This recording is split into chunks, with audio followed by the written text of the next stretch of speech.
Привет из Дубая. С вами передача «Голубь мира», где разбираем крутые навыки. Спрашиваем на английском, отвечаем на русском. Подтягивайте язык или смотрите перевод в тайм-кодах. Let's talk about investigation and let's start with the definition. Sometimes you will need to make an investigation because of fraud, which was done by your customers, by your employees, by some third parties. And in this case, you have several choices. First, to ask police for help. It could damage some image. Or if you are experienced enough, you could make it by yourself. And when you start to do it for first 100 times, it would be not easy. But if you will make it like 1,000 times, suddenly you will realize that you have so suspicious mind. You have some rules how to write it down and how to go directly to the conclusions. And when it comes to investigation, obviously it could be like a different, I would say, scenarios, different building parts of it. So let's look into it in slightly closer view. First, you should do so-called timeline. So you should have a big piece of paper or whiteboard, and then you start to put all timing which you have. And the smallest slots of time do you use, it could be better. It would be better. So you could write down everything what happened each 5 minutes or each 3 minutes or each 30 minutes. And for sure, would be not too much writings, but the more you will ask people, the more you will look for evidence. For example, someone's opened the door, someone's logged in the system, someone is maybe was passing through video camera. You will find more and more evidence, and you will all of them put like a puzzle in one big theme. This first. Second, you should know what to look for. So you should have a scheme of questions. Never ask questions which answers you couldn't use. There are a lot of videos on YouTube, and some authors are trying to describe how to ask people for something, and they are saying, if you need to know something, you should ask 5 times more because people would hide something. No, if people will see that you have a lot of evidence, like photos, like schemes, like diagrams, and everything will be on your table, and it would be like smash potatoes in a thick layer, everyone will think, oh, they know a lot, and everyone will say the truth. And when it comes to different levels, or maybe like even the expertise of the investigator, what kind of things we might be looking into in order to make sure we do it efficiently and we actually can progress as the person who tried to find the truth, like what really happened? Let's imagine that what happened, it was like a mirror, and now you have broken mirror which was thrown away in 1,000 pieces. So you should find every right piece and put all of them together. So you never know what you are looking right now. So you would be attentive, and you will ask some questions. You know, I don't know how to say, like in labyrinth type. So never ask too many questions about one point of glass, because a person you are asking or you are researching, he or she will think that maybe it's bother you so much, and at this point you will have a resistance. But if you make it in slightly unlogical way, people could not switch mind so fast, and everyone think not how to hide the truth, but how not to involve themselves in some troubles. Well, and obviously, investigator also might be going into the wrong path on this labyrinth. We mentioned one of the way of like doing things not correctly, but there also might be some other things that the person who is doing the investigation should be aware of and try to avoid. So let's speak about them. First, you should understand that all people lie, and this is like our protection behavior. So never think that everything was told you several times, it would be the truth. There is a rule.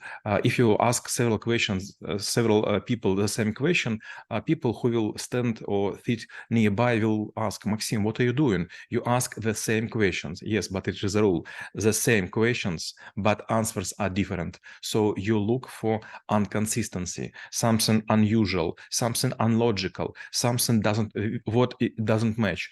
And sometimes you will find that this exercise would be because of mistake, because of забывчивость, Forgetness. forgetness. not forgiveness, forgetness. And you will think maybe these people have some special purpose to miss me out. No, people are usually do not think about you, don't think about situation, they think just about themselves. And obviously, when we speak about people, the information might be bended, the information might be hidden, or the information that we also could get into the disinformation. So we have a certain ways to check. But when we look into the surroundings, because it actually could be data or any like a physical object, what should be the approach here if we're looking for a certain like a clues or even evidences? You should always rely on physics. For example, if some person will say you, I enter the room, I was there like for several minutes, then I was going to toilet and so on. You should use your sekundometer. Timer. You should use your timer and to go the same road. And sometime you will find that this roads couldn't be done in such a short moment, or maybe it will be much shorter than it was discussed. Second, you should always use as many clues as possible. For example, some cleaners who maybe was there and because they use their proximity cards, maybe there would be like some people on duty like guards or some IT guys. You should ask them all. And also you should use a lot of hidden cameras. If something happen, you should rely on them, but never tell the people how you know something. For example, when I was chief of economic security, I was using like 25 so-called open microphones, which was built in some corners, and in 10 times more hidden microphones. The same was with cameras, but vice versa. I was having like 64 open cameras and 32 hidden. It's funny enough because at a certain point of time, I also was thinking like what kind of things you might look into to figure out whether someone was in your place. And for example, you could use your like a vacuum cleaner data because some hairs might be different length and color, or even the Wi-Fi logs data because if someone logs into your network, you actually can figure out that it's something off. But when it comes to analyzing, storing, and processing the data, like how, let's say, there are a couple of investigators working on the case, like how this information should be shared, how it should be structured so that we can build the real picture of what exactly happened. When we see movies in them, you will find that people sharing information and discuss everything, and they're completely open. This is the wrong way. Never do such a thing.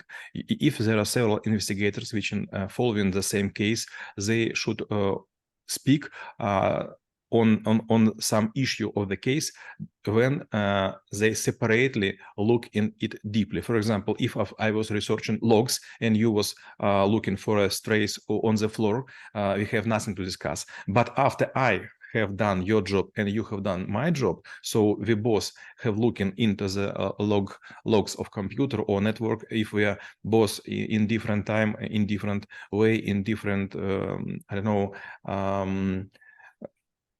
light, have looked for the trace, just in this case we can discuss. So if I will share my information and you will give me your information, maybe you have done several mistakes and either me. So we have just exchange mistakes. So it doesn't work. Everyone should look for everything in single mode, and then we should share it. Well, yeah, sometimes looking at the thing from a different angles actually may be helpful to see the entire like a 360 or even 72 picture. But when it also comes maybe to a deep investigation, there is a thing called like OSINT when you look into the open sources to also find like additional clues. So how, let's say, troubleshooters or even investigators using, let's say, third-party sources if they need to broaden their research fields and maybe build like a better or maybe even more like a meaty case. Usually troubleshooters, they know that there are several internet which are available for research, for investigation. First is so-called open internet. Second is social networks. If you are login, you could access some information, but without login, you couldn't deep so far. And also we have a dark net, so special sites where you could find, for example, emails and logins for them, or maybe some information who ordered which kind of meals and who ordered taxi, which class, and so on. And usually, yes, we do OSINT, but it doesn't help so much. Much better to use so-called Telegram channels. There are a lot of like God's Eye and so on. You will pay like 100 rubles, 300 rubles, and you will get everything on the person. And maybe this is not enough to discover the personality or to find something for forensic, but it's quite enough to start to dig in. And my last question will be how knowing about investigation would help to make this world a better place. I will tell you a story. It was described in one book I read last year. One scientist was walking with his dog, and each morning find some dog shit close to his steps. And then he bought a lot of tennis balls and was throwing to different dogs. In such a way, he collected DNA of different dogs and found exactly dogs which was shitting on his steps. And with this evidence, he asked for police and so on. And dog owners were fined. This is the way how to do investigator. So if you are able to do such a research, such an investigator, you could protect yourself, your company, your relatives. А мы рассмотрели навык расследования и чем он полезен именно вам. Всем мира!